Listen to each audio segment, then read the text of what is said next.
Deus te ama e tem um plano para a sua vida. Se você prestar atenção ali, isso é um Coliseu Romano, uma referência ao que aconteceu no primeiro século, até o terceiro, quarto séculos da nossa era cristã, que foi aqui, aconteceu com os cristãos. Tem um grupo de cristãos ali no cantinho, reunido, tem um de pé ali, provavelmente está ministrando. Quando eu vi aquilo ali, eu lembrei, deu a impressão dos apóstolos. Mas tem um deles de pé, está ministrando com o restante do grupo, os outros estão ajoelhados. E é óbvio, tem um leãozinho nesse canto aqui, que provavelmente vai fazer uma festa no meio daquele povo.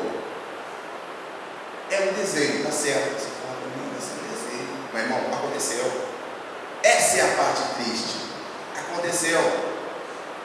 E não aconteceu porque esse povo era inimigo de Roma. Não aconteceu porque eles estavam indo contra o governo. Aconteceu porque eles pregavam que Jesus Cristo havia morrido, ressuscitado. Aconteceu porque eles estavam pregando que Jesus Cristo era Deus. Aconteceu porque essas pessoas receberam essa palavra e abandonaram os ídolos daquele período, que era o ganha-pão de uma grande gama de pessoas ali, que era a venda daquelas estatuetas. E o povo cristão dizia: não, isso aqui presta, não serve para mim. Comércio em decadência. Aí o que acontecia era culpa dos cristãos. Chovia demais, culpa dos cristãos. Não está chovendo, culpa dos cristãos. É porque eles não servem aos nossos deuses. E aí começa a acontecer essa barbaridade. Esqueci de comentar. Mais ao fundo, nós temos, você está vendo um foguinho lá no fundo? Tá? São pessoas que estão ali pregadas em cruzes, embevecidas com, como é aquilo? Piche? Passavam um piche no corpo deles, depois acendiam um fósforo, né? Com isqueiro e tal. Acendiam os cristãos lá. Um grupo de pessoas sendo queimado. Eu falei com o Rafael, semana passada, que eu estava com vergonha de ter o nome de cristão. Quando a gente lembra disso aí, ver a situação que nós estamos vivendo, ver o mundo que nós estamos envolvidos, e será que nós estamos fazendo diferença? Será que nós realmente fazemos diferença nesse mundo? Então, eu trouxe como tema para nós pensarmos essa manhã: sou cristão. E agora? E agora? O que acontece agora? A pregação que nós vemos via televisão é que agora está tudo resolvido. Você não vai ter mais problema de saúde. Não. Deus vai resolver todos os seus problemas de saúde. Se você está dentro de uma igreja, se diz cristão e tem problema de saúde, você não tem fé. Você não tem fé. Se você tem problemas financeiros, se você não tem um carro humano, irmão, você não tem fé. É essa pregação que nós estamos ouvindo aqui na televisão. Isso é mentira. Quando eu olho para esse quadro e questiona essa pregação de prosperidade, sabe por quê? Eu olho para esse povo, eles serviam a Deus. Essas pessoas estavam comprometidas com Deus. No entanto, elas vão ser sacrificadas, foram sacrificadas logo até o terceiro, quarto século da nossa era cristã. Aconteceu, irmãos, aquilo ali é um fato.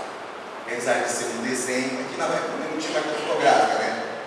Hoje, até mesmo tendo fotos do Holocausto, estou questionando, dizendo que não existiu, né, o Holocausto dos judeus. Então, isso aí, se tivesse foto também, eu iria dizer: isso aí é exagero dos cristãos.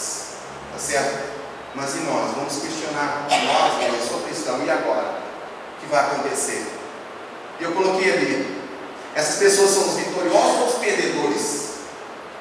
De acordo com a doutrina que nós ouvimos aí, como eu disse, via televisão, rádio e televisão, eles são os perdedores.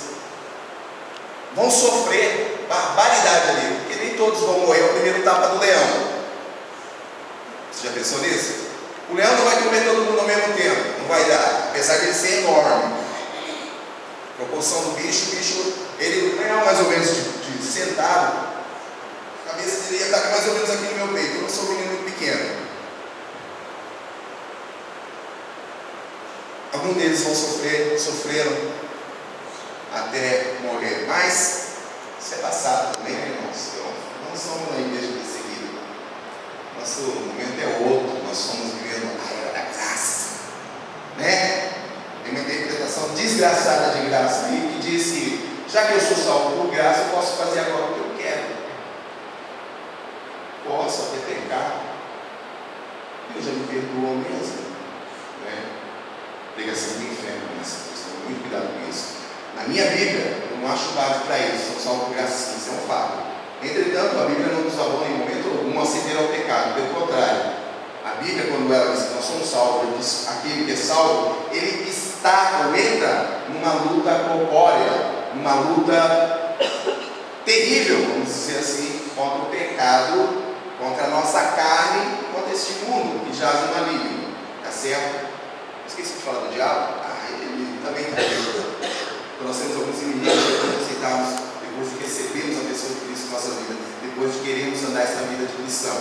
Então essa pregaçãozinha medíocre de um evangelho de possibilidade, onde agora todos os seus problemas são resolvidos. Eu até no começo da nossa igreja aqui, tinha uns irmãos, nós saímos para evangelizar, e eles começavam com esse negócio. Se a pessoa está com problema de saúde, não, Jesus vai resolver, tem um problema de saúde, porque Jesus é bom. E eu confesso que aquilo me causava um problema sério. Eu não conseguia entender isso olhando para a história, olhando para a Bíblia, para a história bíblica, né? Os irmãos que serviam a Deus sofriam uma barbaridade. Eu não consigo ver isso na Bíblia, esse negócio de agora Deus vai resolver todos os nossos problemas. Tá bem? Então vamos